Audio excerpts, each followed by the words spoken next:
കേരളത്തിൽ തൂഫാനടിച്ചു വീശിയിട്ട് വൻ മരങ്ങളാണ് കടപുഴകി വീണിട്ടുള്ളത്.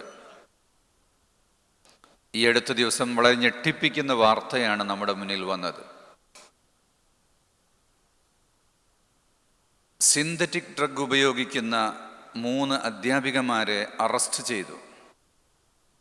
3 പേരെ അറസ്റ്റ് ചെയ്തു എന്ന് പറഞ്ഞാൽ അതൊരുപാട് ആളുകളിലേക്കുള്ള സിഗ്നൽ മാത്രമാണ്.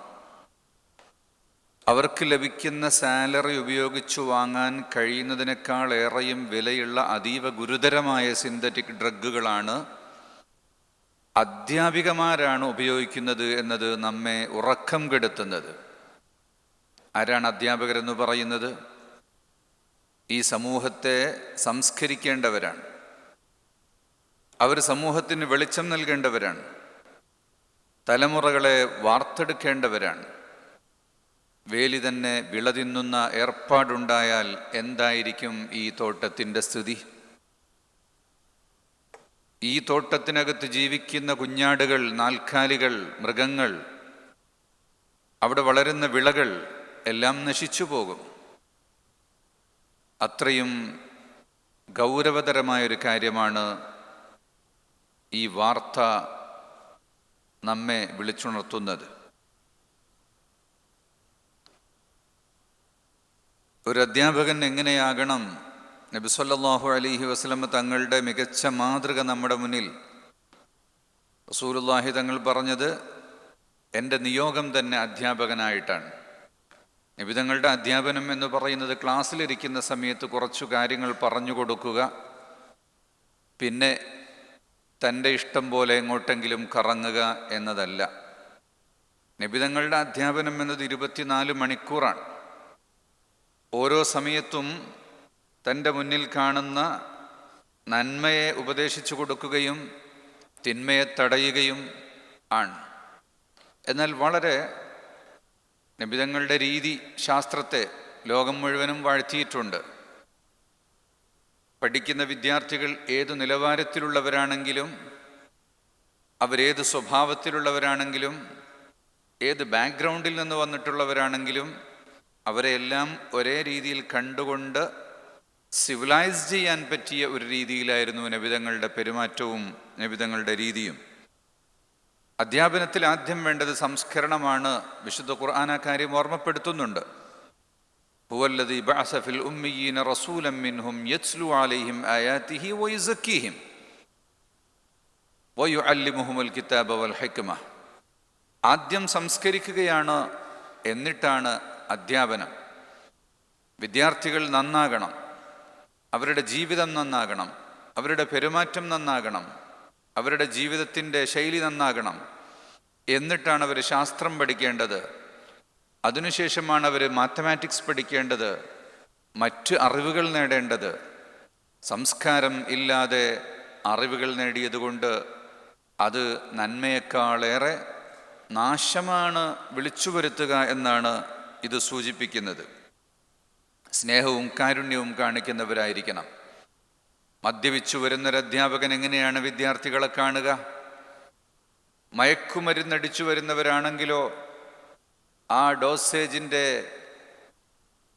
ശക്തി എപ്പോഴാണ് കുറഞ്ഞു വരിക? എന്തായിരിക്കും അവർ വിദ്യാർത്ഥികളെ പഠിപ്പിക്കുക?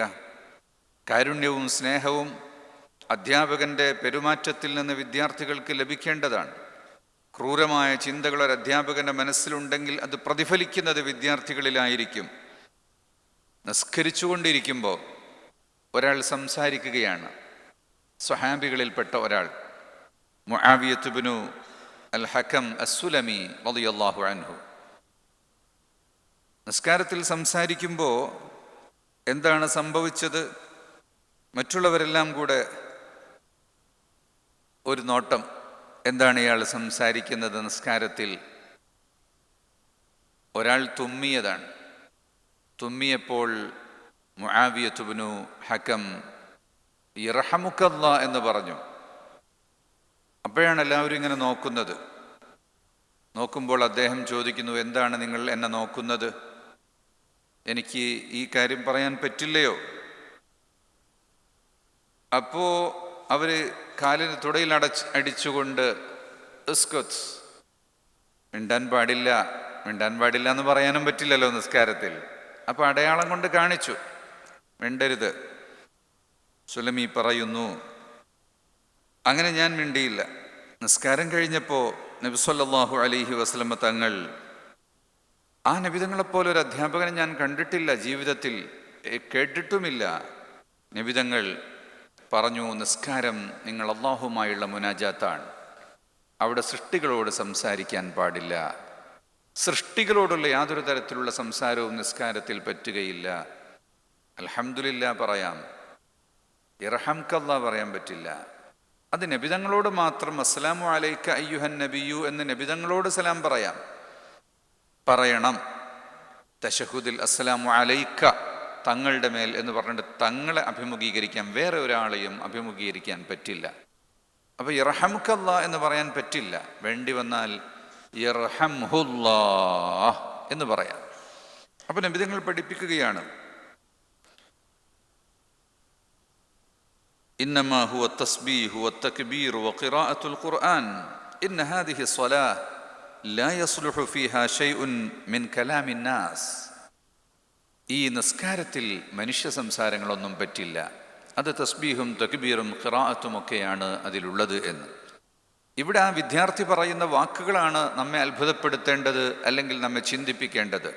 മാ റഅയ്തു മുഅല്ലിമൻ ഖബ്ലഹു വലാ ബഅദഹു അഹ്സന തഅലീമൻ മിൻഹു ഫവല്ലാഹി മാ കഹറനി വലാ ളറബനി വലാ ശതമനി.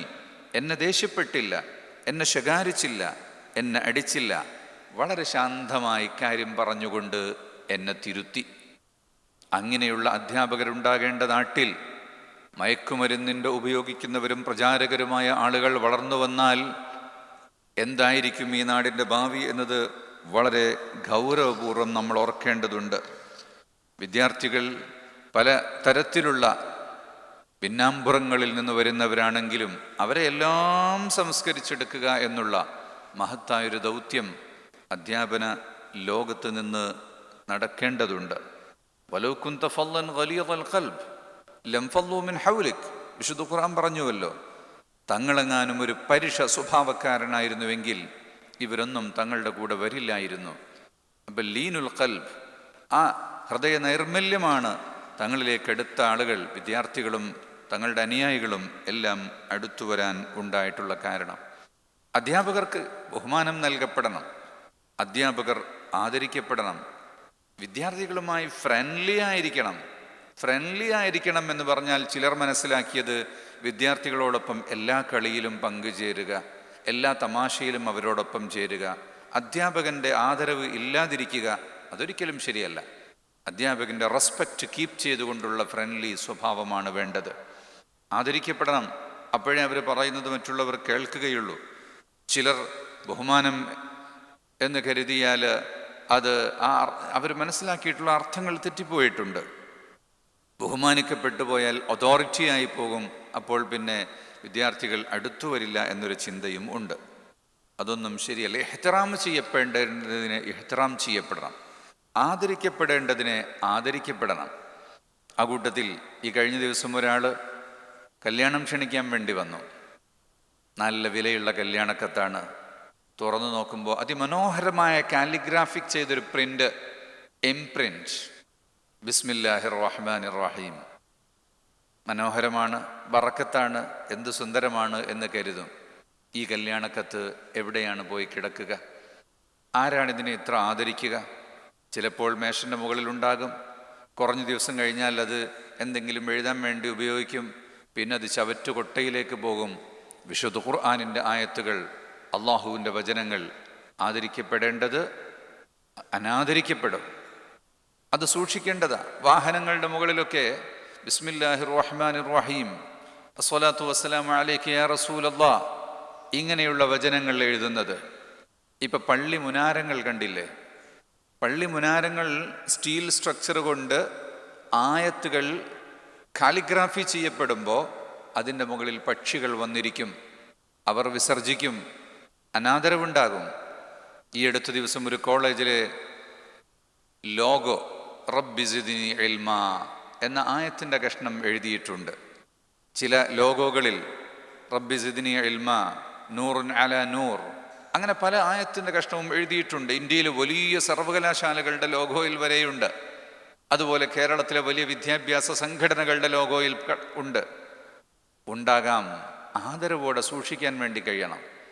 വിദ്യാർത്ഥികൾക്ക് അത് ലോഗോ വെച്ച് കൊടുത്തത് കണ്ടു, അതുമായിട്ട് അവർ ടോയ്ലറ്റിൽ പോകും, അപ്പോൾ അനാദരിക്കപ്പെടും.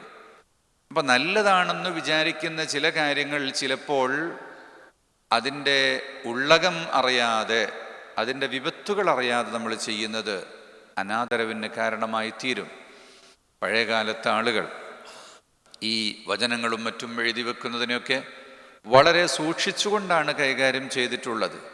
അപ്പം അത് നല്ലതല്ലേ എന്ന് ചിന്തിക്കുന്നത് നല്ലതാകുമ്പോൾ കേടില്ലാത്ത നിലക്ക് ആകാൻ വേണ്ടി ശ്രദ്ധിക്കേണ്ടതുണ്ട്.